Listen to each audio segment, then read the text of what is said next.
Hi, friends. I come to you as a Gila gorilla here because of a feeling of heaviness, and he seems to have quite a bit of mass, so it just felt kind of appropriate. Not negative, just heavy. Part of the cycles of darkness and light.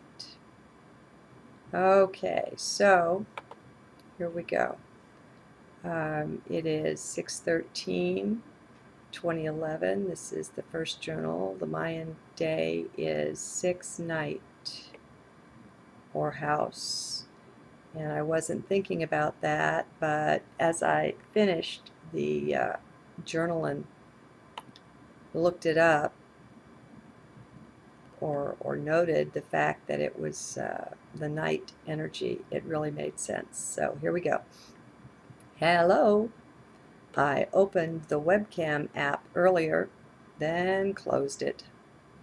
With the body feeling so heavy, I don't know what I have to share.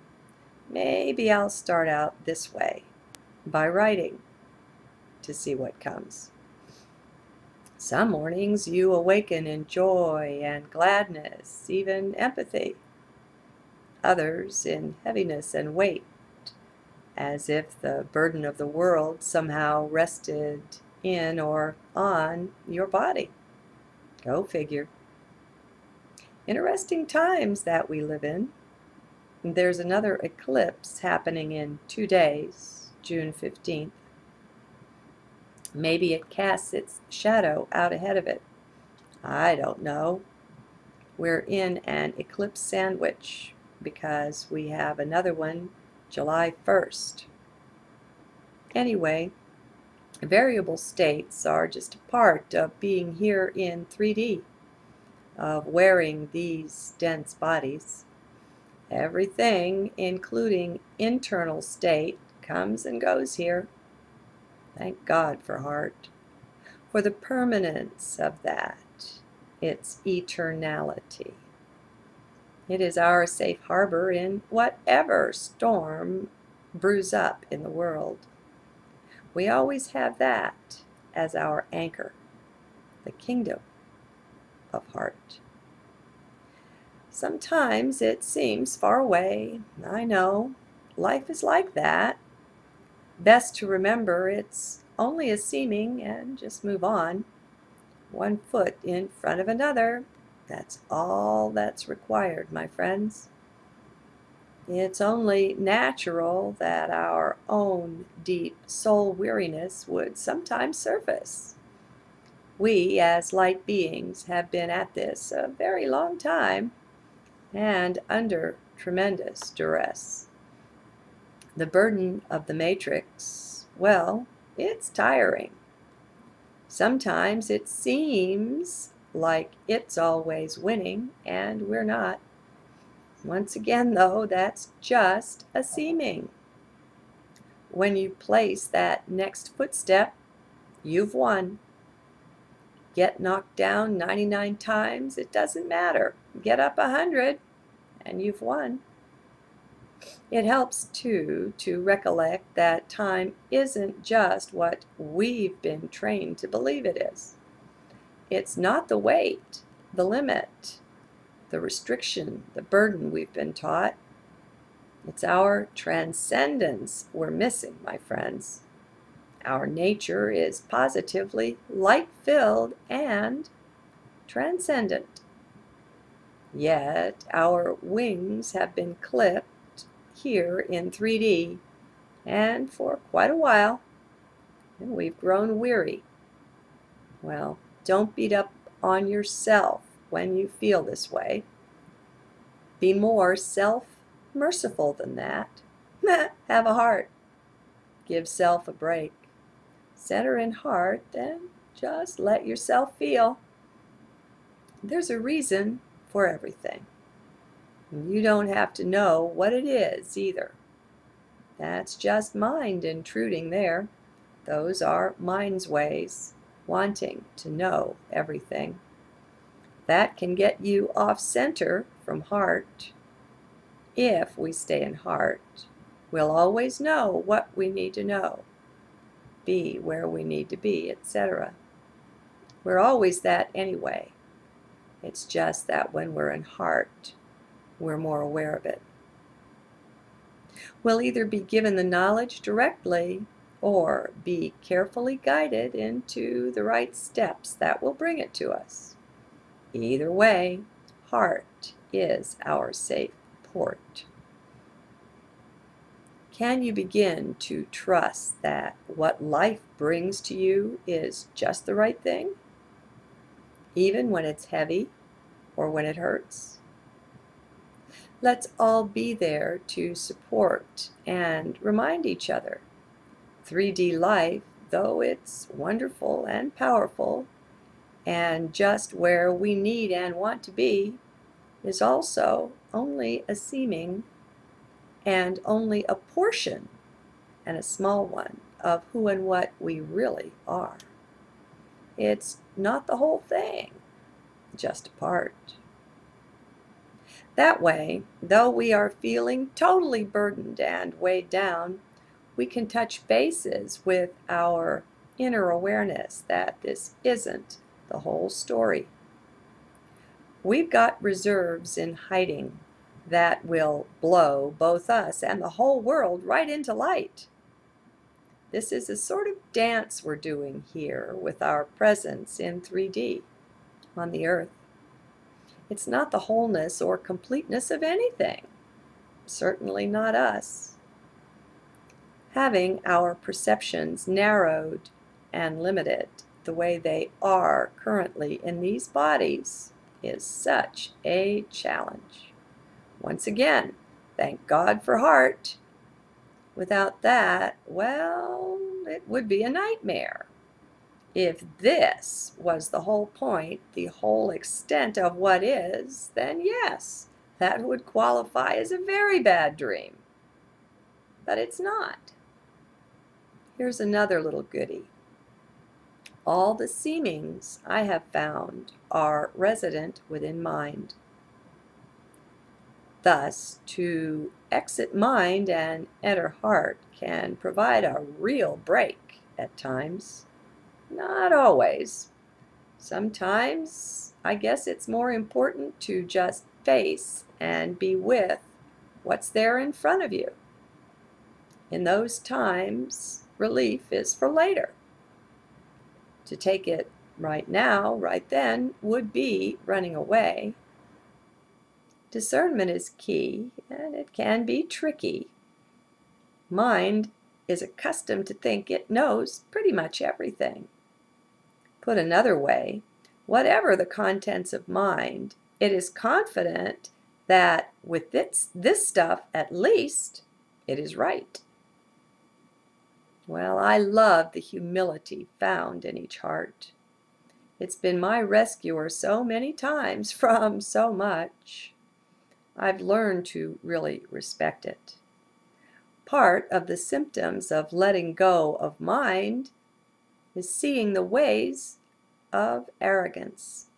And trust me, they are there. I don't care who you are. If you have a mind, that's the way of it.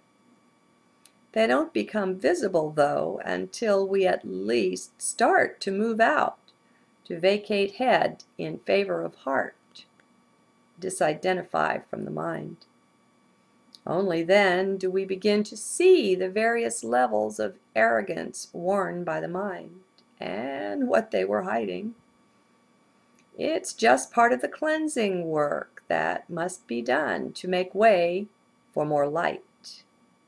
We're here to be bright anchors of light, transducers of brilliant high-frequency energy. We're meant to contain that. In our souls, we somehow know that if we just carry this light, truth will prevail on earth. We're here on a mission, and we all know it deep down. It's a real comfort. The truth that we're not seeing just now is how we're very much a part of the family of light, the family of divine love. We're woven in with soulmates, twin flames, spiritual guides, light beings unseen, and higher self. Each one of us forms a whole community of light. We carry it around with us. We're connected with that. That's the reality we'll be seeing more and more clearly as the new days pass. Time is shortening, meaning so very much more is being shoved into a very short time. We're accelerating, and so is the Earth, the galaxy, the universe. Major changes are oncoming, and we're scurrying to keep up with them. Come on, gorilla. I'm not sitting there like that. What gives? Thank you. Go figure. We're scurrying to keep up with these major changes. Our bodies are being called on to carry higher and more intense frequencies. That flushes the dark stuff in us up to the surface. Thus, often what we may have thought was a failing or a dark manifestation has a very good origin. It's only come up to be let go of. Then it's gone. So, don't hang on to who and what you think you are, or you'll retain this. Be open to miracles. Be positive. Be grateful. Find and connect with that joy in heart. It is there. Let go of the old self-image. Don't retain it. That old ache from that old injury that you think is giving you problems? Maybe not. What you think is one thing may be something quite other, but you won't discover what it is until you let go of what you think. Don't assume. Not about anything. Assumptions are based on the past, and like future-based expectations, they just pin us down. If we're spread out in time beyond the now moment, which we are if we're entertaining either assumptions or expectations, then we're in mind guaranteed. That's not heart. That's not centered on the crossbars of the cross right at that point. Get into heart. Let go of all addiction to logic. When you manage to do that, you will see how linear, how limiting mind's logic really is. Make room for the transcendent, my friends. It will help us through what's ahead. Things are pretty crazy now in the world, and no doubt they will get very much crazier. Well, detach from that. Let it go. Let go your opinions about all of it. Can you do that? You bet you can. The more letting go all of us do, the better shape we'll be in to hear the family of light when they commune with us. We'll be more attuned to the still small voice. How do I know? We'll be emptier, and that emptiness is really the key. As long as we retain all our old habits, our expectations and assumptions about life and society and just things, our assumptions, our prejudices around this and that, there's no room in the inn for the Christ child to be born in us. And that's the point, of course. Don't you see it? We are ascending into higher consciousness, riding the light spiral on up.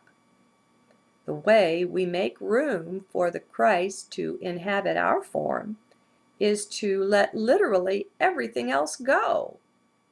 To surrender like that, be anchored in heart.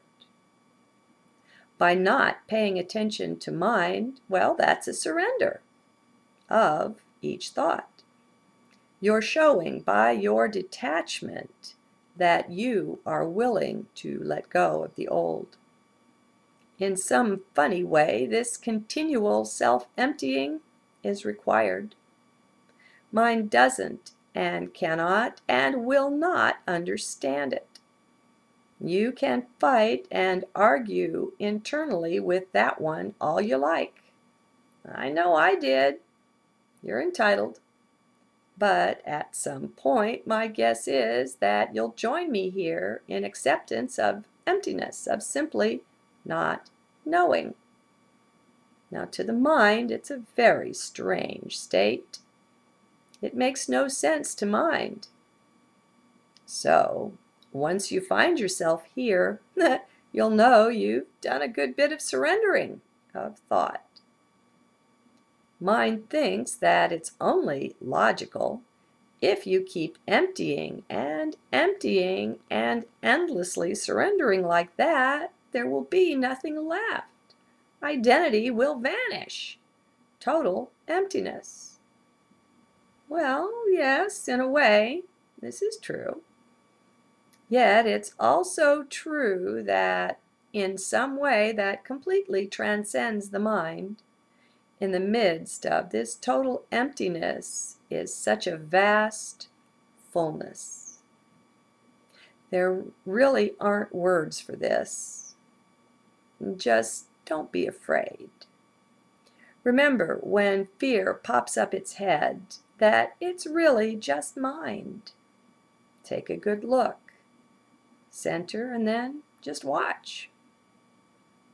Get used to claiming your divine identity, not just the human part. Begin to see self in this new way.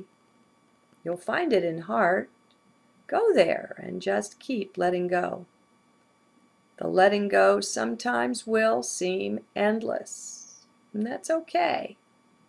It's only a seeming, while you are infinite, eternal, frankly, divine. Be who you really are. Now, that's the end of the journal, but in looking up today's Mayan date, I came across a lovely quote that I want to close with. It's by Jon Kabat-Zinn.